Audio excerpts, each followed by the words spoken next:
Olá, tudo bem? Estamos mais uma vez com o estudo do Evangelho segundo o Espiritismo. Esse estudo sistematizado que acontece a todos os domingos e chega na tua casa, ou você pode estar assistindo depois também, não importa. A verdade é que todos nós estamos aqui aprendendo junto com você, tentando transformar cada vez mais a nossa vida em algo diferente. Aproveito mais uma vez para desejar um ótimo ano, um 2022 com muita paz, com muita tranquilidade, e que Jesus venha abençoando a sua vida, que a espiritualidade maior tome conta de todas as suas tomadas de decisões, de tudo aquilo que você vai enfrentar como provas e expiação durante esse ano. Porque é isso, é aqui que nós estamos para experienciar todas as nossas dificuldades que a gente teve, inclusive em outras vidas, né? E muitas vezes a gente não entende algumas coisas que a gente passa, algumas coisas que a gente vive, mas o mais importante de tudo isso é que todos nós estamos no mesmo barco, em busca da evolução e da felicidade. Essa felicidade que é um pouco diferenciada daquela questão de felicidade ou daquela opção de felicidade que muitas vezes a gente busca no dia a dia. A felicidade que o nosso espírito grita, né, lá na nossa consciência, no nosso corpo mental, é nada mais a paz e a tranquilidade. É o que todo espírito quer. A paz e a tranquilidade. Sair do estado de perturbação e ir para a tranquilidade. Por falar em perturbação, todos nós vivemos isso no nosso dia a dia. As contas que temos que pagar, alguém que está com alguma enfermidade na família, uma doença, quantas coisas nós vivemos que perturba, que deixa a gente sem noite de sono, que deixa você preocupado.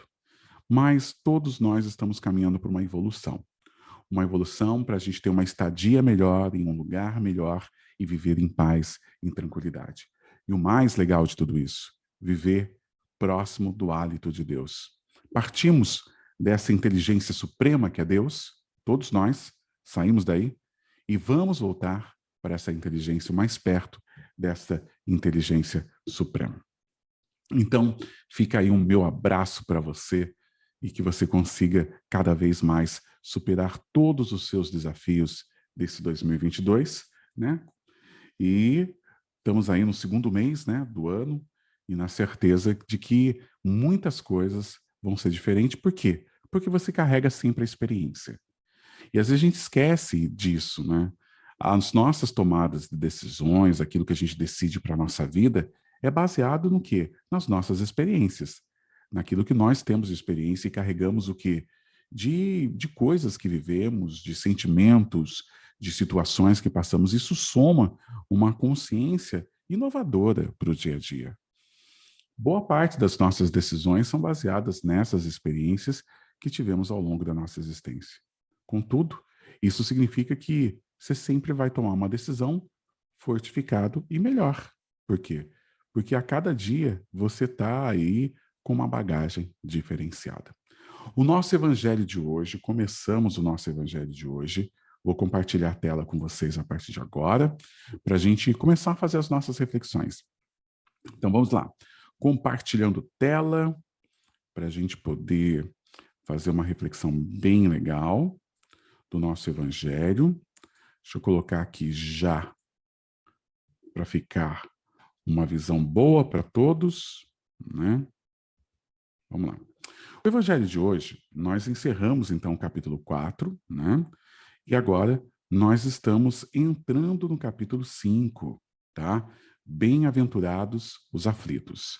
Nós vamos ver justiça das aflições, causas, né, atuais das aflições, causas anteriores das aflições, esquecimento do passado, motivos de resignação, o suicídio, a loucura, com as instruções dos espíritos. Também vamos ter bem e mal, né? O sofrer, né? O sofrimento, o mal e o remédio, a felicidade não é deste mundo, perda das pessoas amadas, mortes prematuras. Se fosse um homem de bem, teria morrido, os tormentos voluntários, a desgraça real, né? A melancolia, provas voluntárias, o verdadeiro silício. Depois vamos ter também dever-se-á por termos as provas do próximo, né? Será lícito, né? Será lícito abreviar a vida de um doente que sofra sem esperança de cura? Sacrifício da própria vida proveito dos sofrimentos para outro. Então, temos aí, né, o capítulo 5, bem-aventurados os aflitos. E já o título, ele pede uma resposta, né? Porque você fica pensando assim, nossa, aflição, por que eu vou ser bem-aventurado? Por que eu vou ser feliz com isso, né? Porque bem-aventurados vem da felicidade, felizes são aqueles, né? Bem-aventurados são. E daí a gente pensa, né? Por que uma pessoa que sofre e ela passa por dificuldade, ela é agraciada, ela é feliz? Daí, antes de começar a mergulhar no texto, a gente não pode esquecer que todos nós estamos aqui jornadeando a cada dia, dentro dessa fase, nessa estadia, buscando o aprimoramento. Nosso espírito, na nossa inconsciência, ela grita pela evolução. Nosso espírito grita o tempo inteiro para esse processo de evolução. É uma coisa que é do nosso instinto espiritual, né? Buscar esse processo de evolução. Então, muitas vezes a gente esquece disso. A gente acha que a gente está aqui por estar, mas que não tem um motivo da gente estar por aqui. A gente se perde em relação a isso durante o nosso dia a dia. Porque a gente vive tanta coisa que a gente esquece do real motivo de estar aqui.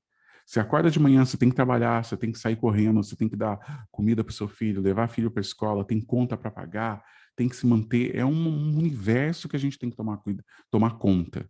E cuidados também do nosso dia a dia.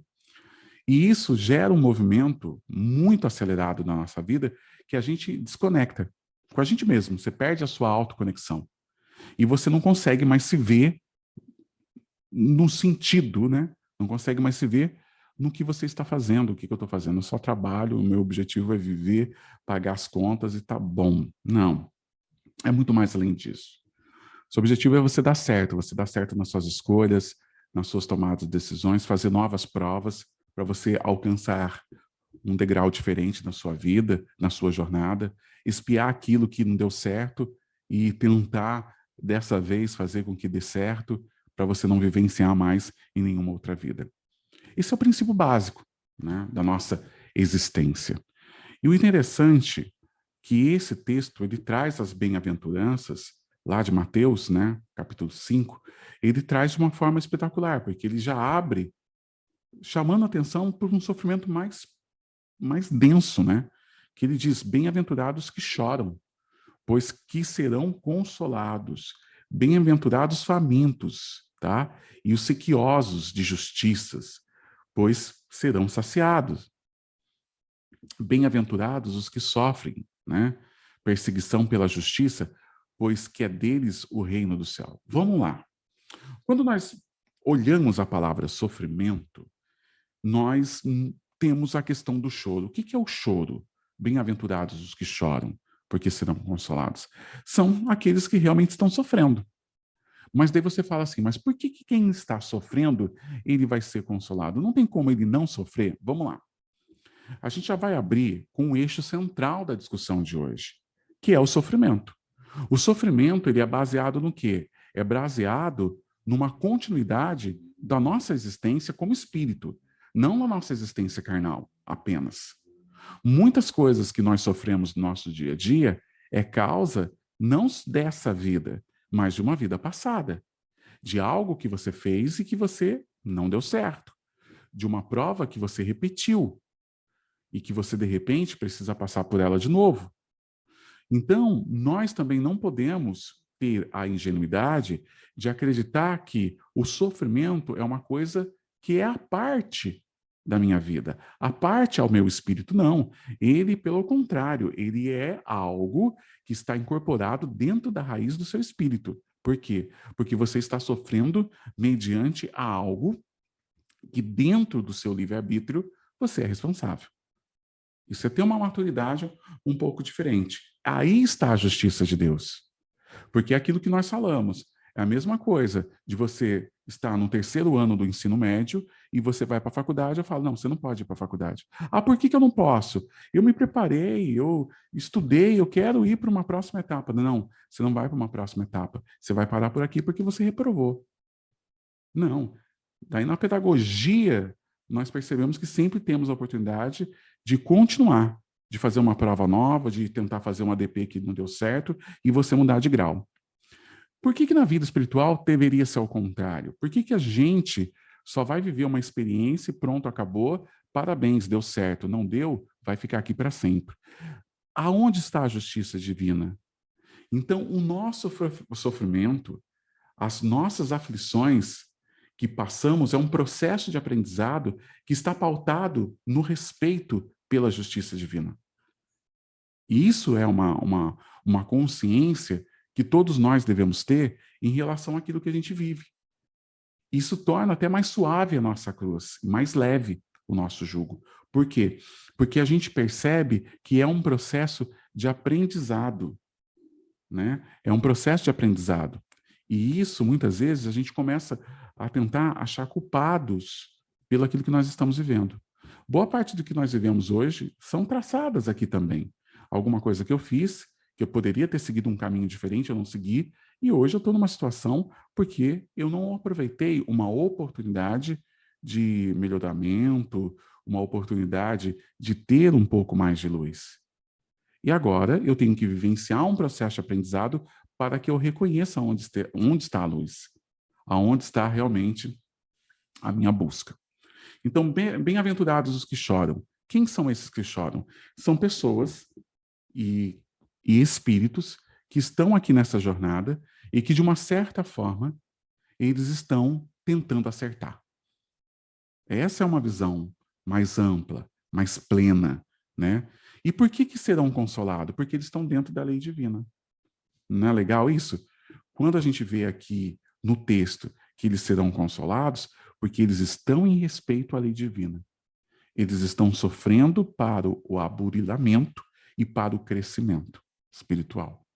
Bem-aventurados os famintos e aqueles que têm sede de justiça, tá? Pois serão saciados. Por quê? Porque estão na luz. E você fala assim, nossa, mas eu estou sofrendo tanto. Mas você não está sofrendo debaixo de uma sombra. Porque existe uma justiça divina que tem um olhar dentro do seu livre-arbítrio, te protegendo e te amparando. Está aí, no Evangelho segundo o Espiritismo. Ele fala também lá na frente, em relação a isso. E não é só isso também. Todas as nossas experiências, elas são pautadas em condições para o nosso crescimento. As provas que nós recebemos são provas que estão em condições ao nosso espírito. Isso é muito importante. Porque quando nós olhamos para o sofrimento, a gente vê, nossa, não consigo carregar essa cruz. Consegue sim. Porque Deus e a espiritualidade, ela não é injusta. Então, dentro dessa justiça, ele não vai dar um fardo que você não consegue carregar. Porque para o seu crescimento, precisa ter condicionamento. Você precisa ter condição para isso. E muitas vezes nós somos carregados no colo também pela espiritualidade para que a gente passe por uma certa temporada da nossa vida dentro desses sofrimentos, dentro dessas aflições e que a gente consiga ter essa tal suportabilidade. Dando continuidade no texto, bem-aventurados os que sofrem a perseguição, né, pela justiça, pois que é deles o reino do céu. O que é o reino do céu? O caminho, a verdade e a vida. Essa é a verdade. Porque quando o governador do orbe ele vem, ninguém vai ao Pai senão por mim, eu sou o caminho, a verdade e a vida. O que nós queremos mais na nossa vida? A verdade, a paz e a tranquilidade. E o que é o reino, se não essa composição? O reino dos céus, o reino de Deus, é a verdade, é a tranquilidade, é a paz. É aquele lugar que Cristo fala que vai reservar para todos. É essa promessa que ele fez para os seus discípulos. Fique tranquilo, porque eu estou preparando um lugar para vocês. Mas quando ele fala desse lugar, ele está preparando o lugar aonde? No coração de Deus. E qual que é esse coração de Deus? É aquele coração que vem e abraça o seu sofrimento, que abraça a sua prova e a sua expiação. Que ele consegue, de uma certa forma, né, Cristo, quando ele tem esse diálogo com os discípulos, ele está dizendo, olha, todo o seu sofrimento, todas as suas dificuldades, tudo que vocês vão passar, principalmente depois que eu for embora, fique tranquilo que você vai ter um entendimento melhor sobre isso. E você vai ser abraçado numa paz. Por quê? Porque você passou por isso de uma forma espetacular. É muito legal a gente perceber isso, porque a gente fala, depois da tempestade vem a bonança. Por quê? Porque a gente consegue entrar, depois daquilo que a gente vive, a gente consegue entrar num grau de entendimento diferenciado. E o que é a paz, se não a compreensão da vida, das coisas que você passa? Por que tem pessoas que estão em paz? Porque ela entendeu muitas coisas da vida. Ela consegue, mediante as dificuldades, os problemas, entender que aquilo é um momento e ela tira a moral da história e tira a lição de tudo aquilo que ela passa no dia a dia. E daí você olha para a pessoa assim, nossa, como ela tem uma paz. Olha o que ela está passando de sofrimento. Eu, no lugar dela, eu não conseguiria passar nem pela metade. Mas por que ela tem essa paz? Porque ela tem entendimento. E quando nós, cada vez mais que nós nos aproximamos desse reino dos céus, e daí você pode dar o nome de luz, você pode dar o nome de paz, de tranquilidade, cantinho perto de Deus. O que é esse reino, se não é essa aproximação da inteligência suprema de Deus?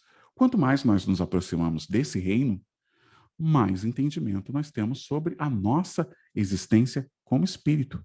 Muito mais como espírito do que carnal. É interessante isso. Bem-aventurados vós que sois pobres, porque o vosso é o reino dos céus. O que é essa pobreza? Essa pobreza que traz o evangelho é muitas vezes a falta de posse, a falta de matéria, mas o espírito que é rico. Daí você fala assim, como assim o espírito é rico? Entendimento, compreensão e mais ainda, né? Essa inteligência sobre a existência. Você possui uma inteligência sobre a sua existência? Porque isso independe de posse, de você ter dinheiro na conta, de você ter propriedades, de você ser uma pessoa materialmente falando bem-sucedida. O que nós estamos discutindo, esse estado de pobreza, é quando ele fala bem-aventurados, vós que sois pobres, mas o que são aquelas pessoas que elas entenderam que a matéria não é tudo. Mas como assim? Elas vão viver sem matéria? Não. São pessoas no dia a dia, espíritos no dia a dia, que eles têm posse, mas eles sabem que o espírito é muito maior do que aquilo. Que a experiência de vida, que a solidariedade, que a caridade, o amor ao próximo, amai os vossos inimigos, ele consegue ter uma dimensão de que tudo isso que tem é apenas emprestado.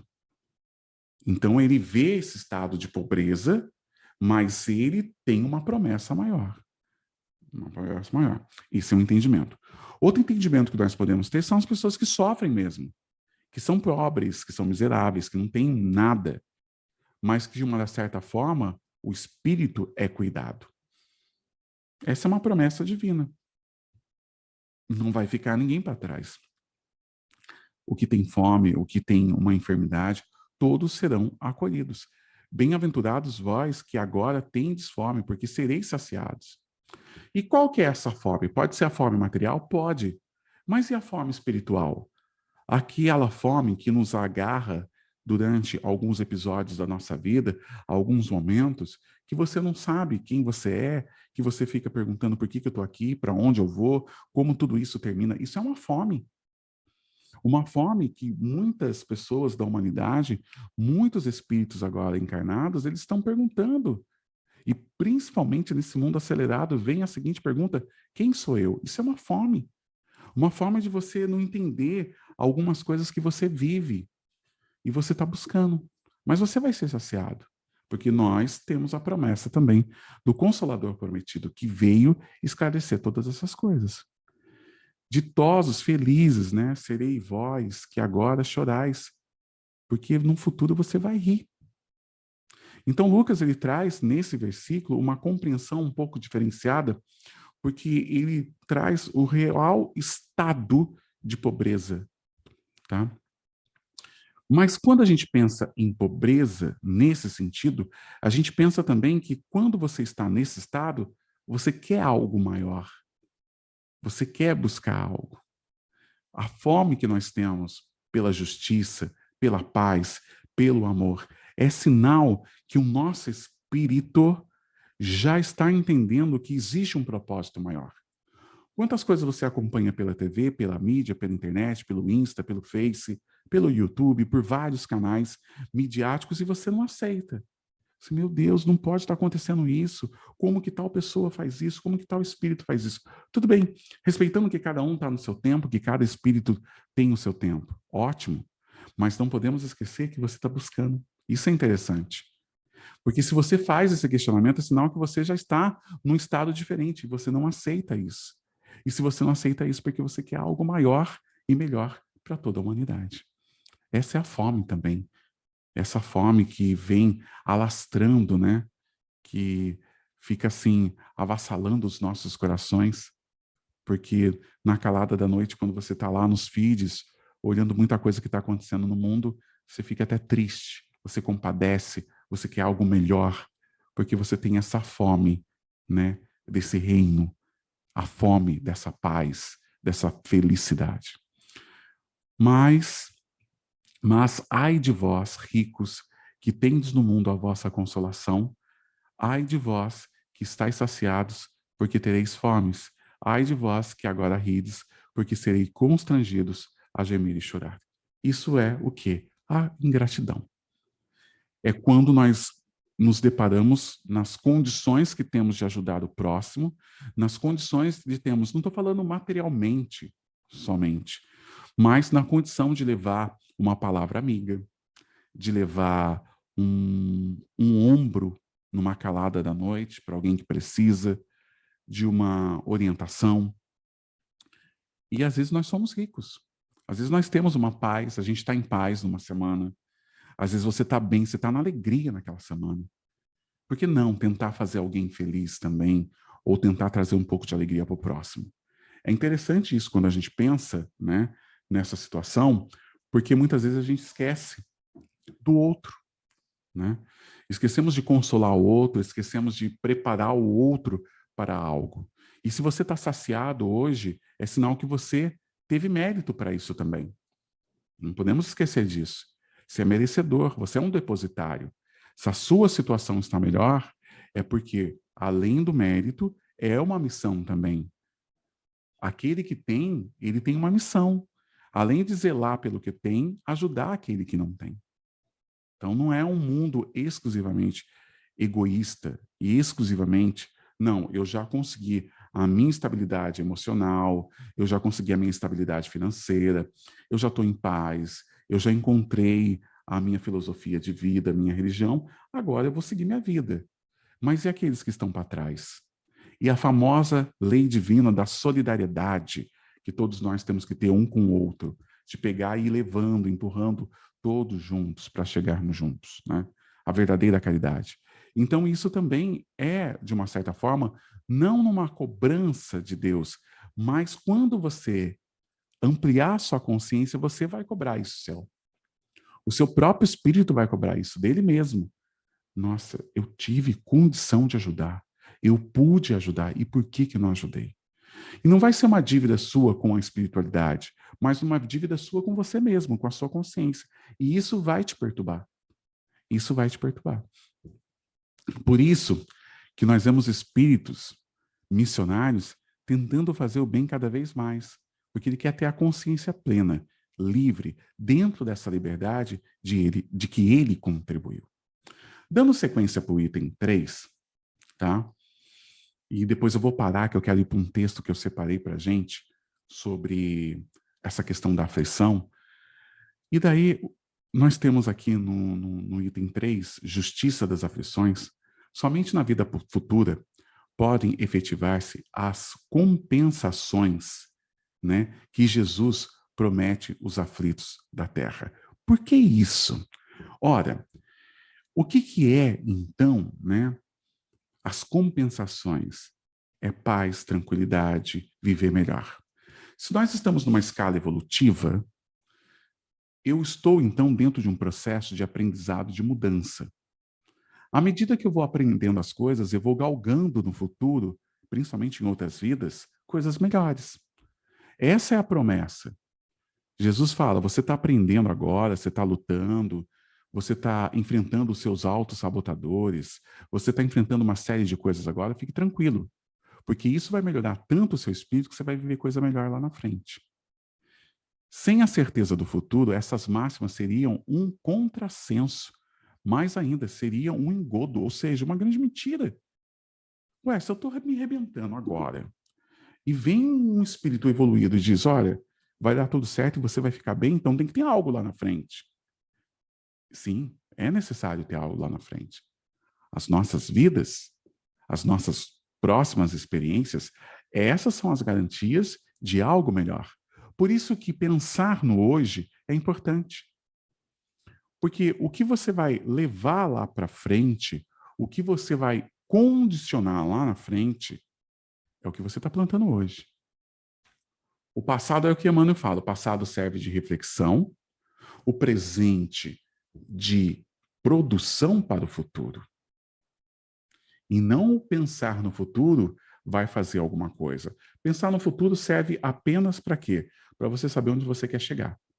Mas o mais importante é o agora, o que você está fazendo na sua vida nesse exato momento. E o passado é um grande museu que você visita para ter algumas recordações e tirar alguma moral da história. E conhecer parte da sua história. Mas ficar no passado, visitando lá, todo dia dentro do seu museu, e esquecer o agora, o presente, o que você está garantindo para o futuro? É essa a questão. Por isso que o texto abre desse jeito. Olha, a certeza do que vai dar certo são as suas próximas vidas, a sua continuidade e as suas próximas experiências. Isso é magnífico. Magnífico. Isso é uma certeza, isso conforta. Conforta. Mas eu estou sofrendo muito, muito. Ótimo. Não o sofrimento. Mas seria ótimo você ganhar o quê? A consciência de que isso vai passar e que lá na frente tem algo melhor te esperando. Porque qual que seria a justiça? De você sofrer, sofrer, sofrer, acabou? E aí? Eu só tive que sofrer? Não. Não é a questão do sofrimento, é a questão de um processo de aprendizado. Mesmo com essa certeza, dificilmente se compreende a convivência de sofrer para ser feliz. E é verdade. É verdade. Na questão 177 do livro dos Espíritos, nós temos 177A, tá? Nós temos a pergunta que é assim: como então explicar a pluralidade dessas existências no mesmo globo?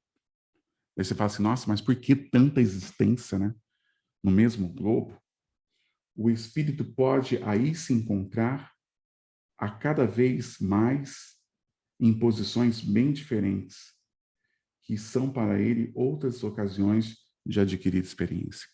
O que nós estamos falando agora? Dessa questão de aflições, experiência. A cada vida nós vamos estar em condições diferentes, lugares diferentes, talvez grupos diferentes, né? Lembrando que sempre se respeita o grupo familiares, né? Os espíritos familiares, mas de qualquer forma são experiências diferentes. Essa é a garantia da libertação das aflições que nós estamos discutindo hoje, né? E daí vem, né? E dizem para se ter maior mérito, né? Mas então pergunta-se, por que sofrem uns mais do que outros? É o que nós estamos falando. Por que nascem uns na miséria e outros na opulência, sem coisa alguma haverem feito que justifique essas posições? Porque uns nada conseguem ao passo de que outros tudo parece sorrir. É uma pergunta interessante, nós vamos discutir. Porque uns nada conseguem, ao passo que outros tudo parece sorrir. Falei de novo. Todavia, o que ainda menos se compreende é que os bens e os males sejam tão desigualmente repartidos entre o vício e a virtude.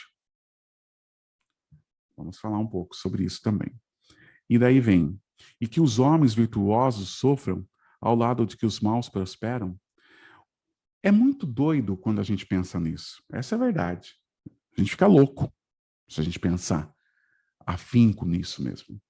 Mas o que a gente tem que entender é o seguinte: a minha vida ela foi programada de uma certa forma por mim, pelo meu espírito, em conjunto com uma espiritualidade. Parte das provas que eu estou vivendo, eu pedi para viver. partes das provas que eu estou vivendo, eu estou programando nessa própria vida. Parte das minhas aflições são processos de aprendizados que eu tenho que passar para encontrar a pureza do meu espírito. Então, quando eu olho para o outro, ele está dentro do livre-arbítrio que ele teve, respondendo por aquilo que ele tem que responder e jornadeando, vivendo aquilo que ele tem que viver. E eu também. Hoje eu estou aqui na minha casa, gravando, fazendo palestras, trabalhando nas casas espíritas, mas eu programei isso para mim. E eu escolhi isso para mim. E como forma de pagamento, e isso não é mérito, né? Falar do evangelho não é mérito, é dívida. Né? Então, nós temos essa consciência. Mas quando que isso descortina? Quando eu olho para o outro e vejo ele como espírito, não como uma pessoa única e exclusiva dessa vida. Porque da mesma forma que ele pode estar numa boa condição, mas numa outra vida ele pode escolher vir numa condição um pouco menos favorecida para ter outros processos de aprendizado e coisas que ele não vivenciou. Isso é interessante porque traz essa responsabilidade. Né? Aqui fala, males sejam tão desigualmente repartidos entre vício e virtudes. Nós temos pessoas vivendo algo surpreendente, pessoas vivendo a desgraça. Mas o que seria essa desgraça se não uma prova que ele repetiu e que ele não conseguiu? E daí você fala, mas isso é injusto. Não, não é injusto. Não é injusto. Porque ninguém está dizendo que ele vai viver na eternidade daquele jeito e que depois da morte ele vai queimar no mármore do inferno. Pelo contrário, nós estamos dizendo, através da nossa filosofia de vida, e o que os espíritos trazem, é que nós temos uma continuidade e a certeza do melhoramento e da paz. A fé no futuro pode consolar e infundir a paciência, mas não explica essas anomalias que parecem desmentir a justiça de Deus. Entretanto, desde que admite a existência de Deus, ninguém o pode conceder sem infinito das perfeições. Então, calma aí, Deus é perfeito, onipotente, onipresente, justo e bom. Então, não teria sentido o que eu estou vivendo, porque Deus existe. Então, se Deus é meu pai, é maior, se no meu DNA espiritual eu carrego essa essência de Deus, qual pai que o filho pedindo um pão, ele vai dar uma pedra? Ou pedindo um peixe, ele vai dar uma serpente? Então, isso não é a paternidade, não é a pedagogia de Deus. A pedagogia de Deus é a pedagogia do amor. E todo pai quer que seu filho cresça e aprenda. Tem coisas que nós, como pai ou como mãe, nós não vamos fazer para o nosso filho, e nem podemos, porque ele vai ter que aprender, ele vai ter que passar por aquele episódio. A gente, às vezes, até sofre em olhar. Você olha, meu Deus, eu não queria que ele estivesse vivendo isso, eu não queria que ele estivesse passando por isso. Mas, de uma certa forma, você acaba pensando, né, que ele precisa passar por esse processo, porque é um processo que somente ele vai aprender. E muitas vezes não dá para a gente aprender por ele. Pensando nisso, como que seria o relacionamento de Deus com cada um de nós? Não pode ser diferente, tá? Continuando, né? Se é, né, soberanamente bom e justo, não pode agir caprichosamente nem com parcialidade. Logo, as vicissitudes da vida derivam de uma causa. E pois que Deus é justo, né, justa há de ser essa causa. Calma aí, olha que interessante essa reflexão. Deus é justo. E se ele é justo, a causa é justa. E ele não vai agir com capricho, né, e parcialidade nas coisas. Ele vai ter que ser imparcial em algumas situações, né? Porque isso permite e dá a liberdade para a gente exercer o nosso livre-arbítrio. E dentro do nosso livre-arbítrio existe uma regra, causa e efeito.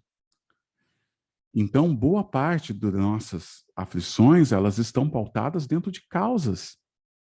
E essas causas, elas são respeitadas pela justiça divina. E como elas são respeitadas pela justiça divina, a gente já consegue entender que eu sou responsável por boa parte do que eu estou passando.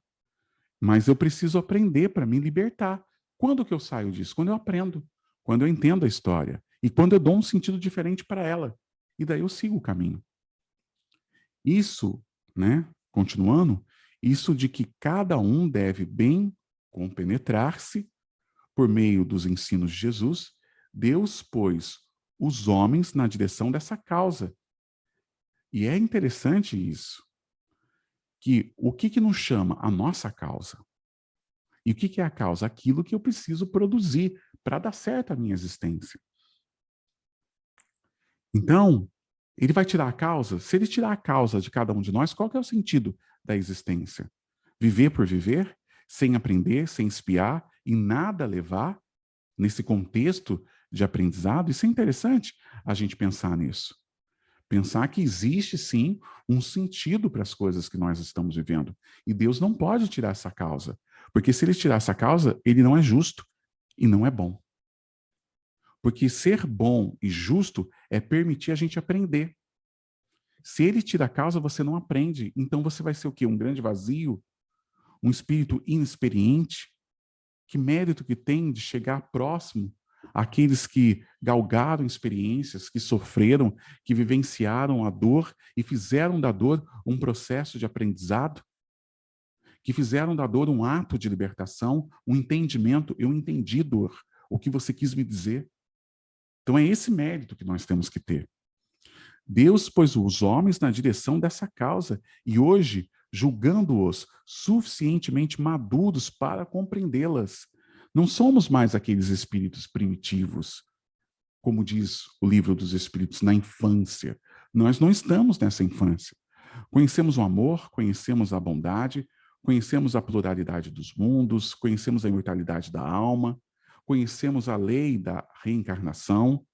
Então, nós temos hoje, dentro da nossa massa cinzenta, incorporada com a nossa consciência espiritual, algo de profundidade. E isso faz que a gente seja suficientemente bons para enfrentar os nossos desafios, as nossas causas, os nossos sofrimentos, as nossas aflições. E continuando, né? Suficientemente maduros para compreender. Para compreender um filho que dá uma dificuldade, um pai que dá uma dificuldade, uma mãe que você precisa se relacionar, um vizinho que é difícil de entender, um trabalho que você está sofrendo, uma doença que você está enfrentando. A causa é o entendimento da causa. E se Deus tira essa causa, você não aprende. Não existe a quebra das arestas das pedras, de forma que ela fique, né, num formato legal. Então nós temos também, né, eles revela completamente aludida à causa, por meio do espiritismo, isto é, pela palavra dos espíritos.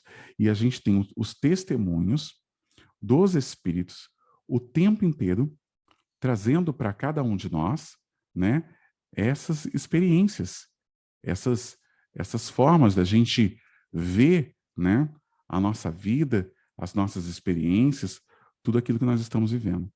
É muito interessante isso, porque a gente às vezes pensa que nós estamos sozinhos, mas nós não estamos sozinhos. Nós estamos aí vivendo uma experiência que permite com que cada um de nós aprenda. Lá no livro, né, Ceifa de Luz, Emmanuel, lá no capítulo 31, a Aflição, ele narra esse contexto todo que nós estamos dizendo. Ele traz essa experiência. Ele traz um despertar para cada um de nós, quando ele fala o seguinte: Ceifa de Luz, né? É o livro, Aflição. Ele abre com João, capítulo 2, 8, que diz: olhar por vós mesmos. Na verdade, lá no texto original, só tem até aqui, olhai por vós mesmos. Eu continuei um pouco. Eu fui lá e dei uma continuidade. Terminei a frase, porque eu achei importante. Olhar para nós mesmos é você se varrer por dentro. E ele faz esse alerta em relação às aflições, para que não nos percamos o que temos ganhado. Então, calma aí. Quando Cristo, ele narra isso, olha para você mesmo, né? E João traz, né, das experiências com Cristo, né? Ele traz isso, olhar para vós mesmo, para que não nos percamos o que tenhamos, o que temos ganhados, é um alerta do governador. Porque o processo de aflição é um ganho. Olha só a reflexão. Por que é um ganho? Você está aprendendo, você está vivenciando, você está ali com a enxada na mão, capinando. Está cheio de calo na mão. Mas é um processo de aprendizado. É um processo de experiência. É uma labuta, é a luta. Então, olha para você mesmo e não se perca naquilo que você está aprendendo. Não deixa o sofrimento desviar você do caminho. E você não encarar isso mais como um processo de aprendizado, com algo que constrói, com algo que edifica. E muitas vezes, a gente se revolta com o sofrimento, com a aflição, né? Com essa fome, essa fome pela justiça, e a gente não entende o tempo. A gente se perde porque a gente acha que o tempo é só nosso, é meu tempo que é importante, e eu não entendo o tempo do outro, do próximo. Ele está no tempo dele, ele ainda não entendeu ou entendeu mais do que você. Então, baseado nisso, também existe a lei do respeito. Eu tenho que respeitar a jornada de cada espírito, sem arrebentar com o livre-arbítrio dele. E daí, nesse texto do Evangelho, ele nos chama a atenção para a gente se rasgar e olhar para cada um de nós, olhar aqui dentro, para eu não perder os valores que eu tenho adquirido, para que você não perca o que você ganhou antes de receber o prêmio inteiro. E qual que é o prêmio inteiro? Essa verdadeira luz que a gente busca, a paz, a felicidade, a libertação da aflição, a tranquilidade, o viver em paz. Então é aproveitar essa jornada, se rasgar, olhar para dentro, ver os valores que cada um de nós temos, para que a gente, quando receba, não se perca, ao melhor, de uma forma que você não vai conseguir nem ver o verdadeiro prêmio, né? O verdadeiro prêmio que cada um de nós temos para receber, a recompensa, tá? E qual que é essa recompensa inteira? Chegar no espírito puro, na paz, na tranquilidade, viver em paz, alcançar os mundos ditosos. É para isso que nós estamos buscando. Conseguir jornadear aqui nessas provas e expiações, viver um processo de regeneração, passar por uma transição e chegar aí no mundo melhor, e saciar a nossa sede, porque é lá que a nossa sede vai ser saciada. Essa sede pela justiça, né? Essas aflições todas, elas serão saciadas lá. Emmanuel, daí então ele abre com esse texto, tá? Com esse evangelho, lá o item 8, né? O versículo 8, ou melhor dizendo, do evangelho. E então, ele chama a consciência, né? Olha para você mesmo, olha para dentro. Então, você olhando para dentro, você vai perceber que cada criatura retorna à Terra com aflição que diz respeito às lides regeneradoras, ou seja, é regeneração. Então, as aflições, a minha fome espiritual e material, entenda esse material, o estado, às vezes, de miséria que alguns espíritos vivem, é um processo dessa vida, desses lides, né? Desculpa, de regeneração. A aflição que nos expressa o passado renascente ou nos define o débito atuante na contabilidade divina. Emmanuel é surpreendente, né? No uso das palavras, da frase. Como se encaixa isso com o que a gente discutiu até agora? A aflição que a gente vive hoje expressa o passado, que renasce e define como débito uma contabilidade divina. Ou seja, aquilo que está na nossa conta perante o livro divino. Olha que legal. Isso dá uma visão interessante sobre a nossa vida e sobre o que a gente passa no dia a dia, que muitas vezes a gente não entende. Aqui é a enfermidade, que o tempo trará inevitável quando precisa, ao campo de nossos impulsos inferiores. Ali é condição social, repleta de espinhos. E olha que interessante, quando ele fala da enfermidade, ele fala, aqui é a enfermidade, que o tempo ele vai trazer de forma inevitável, quando precisa. Então precisa. ao campo de nossos impulsos inferiores. Porque os nossos impulsos são inferiores e parte dessa enfermidade, ela traz o que ela carrega na sua carga. Ela carrega um peso de entendimento e de compreensão, né? De compreensão sobre aquilo que a gente está vivendo. Depois ele fala, ali é a condição social. E é verdade. Repleta de espinhos, em que se nos reajustarão as diretrizes e os pensamentos. Você fala assim, meu Deus, olha que cena. Você vê aquela pessoa vivendo naquela condição social. O que está acontecendo com o pensamento dela? Com o corpo mental dela? O que ela está carregando dia após dia de informação, de conteúdo, de experiência? Né? O que ela está vivendo de experiência? Os seus pensamentos, as diretrizes e os pensamentos. Acolá é o templo doméstico transformado em um cadinho de angustiosos padecimentos, cadeando-nos emoções e ideias para que a simplicidade nos retorne à existência. Aí você olha, é ganhar a simplicidade no espírito. É o espírito levando a digital da simplicidade dentro daquele cadinho, aqueles padecimentos, aquelas angústias, dentro daquele pequeno celeiro doméstico, que muitas vezes a gente olha e não entende, e daí essa aflição, essa dor, né, esse padecimento, ele vem com essa forma de colocar um pouquinho da pitada de simplicidade no nosso espírito, fazendo a gente colocar o pé no chão, porque a simplicidade, ela põe o pé no chão. Ela permite que o nosso pé fique no chão, né? Isso é magnífico, né? Depois tem aqui, além é a tarefa representativa em que o estandarte do bem comum exige de nós os mais largos testemunhos de compreensão e renúncia, reclamando-nos integral ajustamento à felicidade dos outros antes de cogitar a nossa própria felicidade. Gente, como Emmanuel foi feliz nisso, né? Porque você pensa bem, né?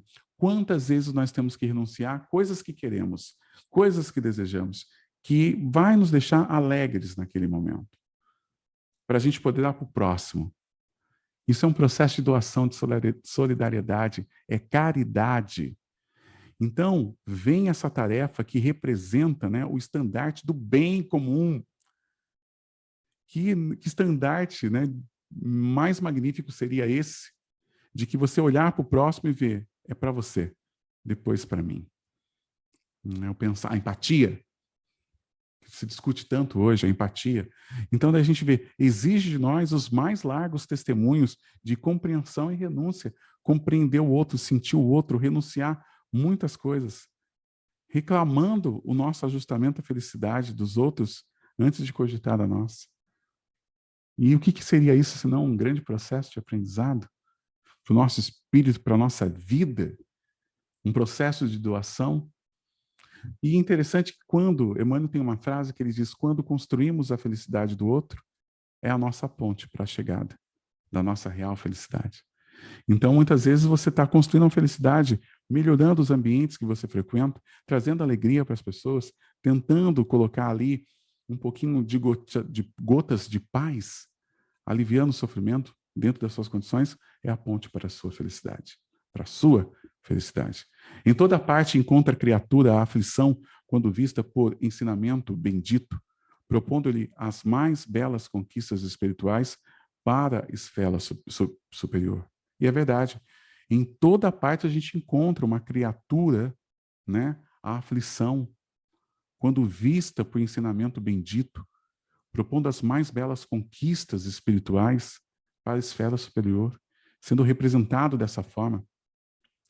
Entretanto, se o caminho terreno é a nossa prova salvadora, somos em nós o grande problema da vida, de vez que estamos sempre interessados na disserção do trabalho difícil que nos conferirá o tesouro da experiência.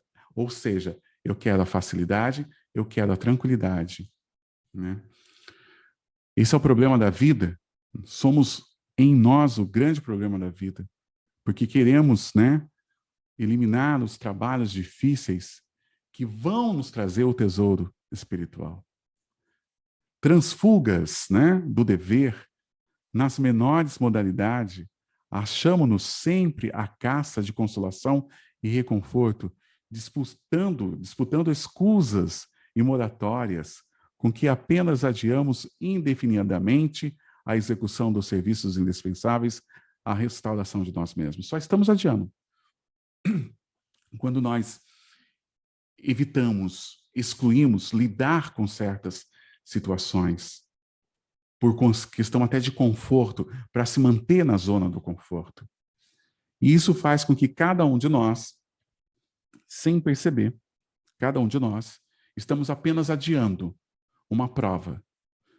Estamos adiando uma expiação, porque a gente não quer sair da zona de conforto.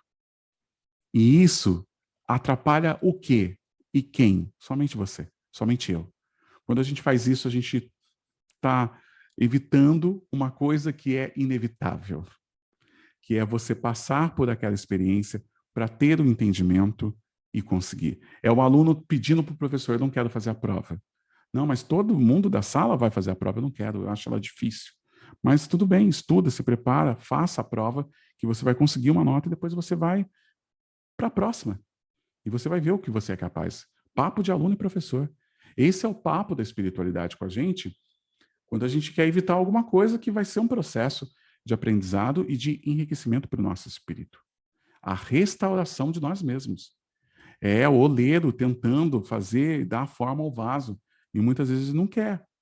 Então vai ter que girar, molhar a mão, botar a mão na argila, e isso vai dar uma sacudida, mas você vai ficar numa grande forma. Então, e as moratórias? A gente está vivendo esse processo, ou vai ou racha, né, como diz o povo, e não tem jeito, você tem que passar por aquilo. Não, mas quando você diz: eu não quero, eu não vou, dentro do seu livre-arbítrio, porque tem sim, tem algumas situações no nosso dia a dia que a gente tem a escolha de enfrentar ou não. Não, não vou passar por isso não. Ah, não quero falar com ele. Ah, eu não vou lá não resolver isso. Ah, deixa para lá. Não vou mexer com isso não. E muitas vezes é um processo que você tem a necessidade, porque vai permitir que você suba, assim, um degrau maravilhoso na sua vida espiritual. Então, e a gente vai se recusando disso. Saibamos valorizar a nossa oportunidade de crescimento para o mundo maior, abraçando na aflição construtiva da jornada o medicamento, na aflição construtiva da jornada, o medicamento capaz de operar-nos a própria cura ou recurso suscetível de arrojar-nos os mais altos níveis da evolução. Olha que legal que Emmanuel traz. Primeiro ele fala que para a gente valorizar essa oportunidade de crescimento, para a gente reconhecer essa oportunidade de crescimento, abraçar essa aflição que constrói. Ela não vem para destruir, ela vem para construir.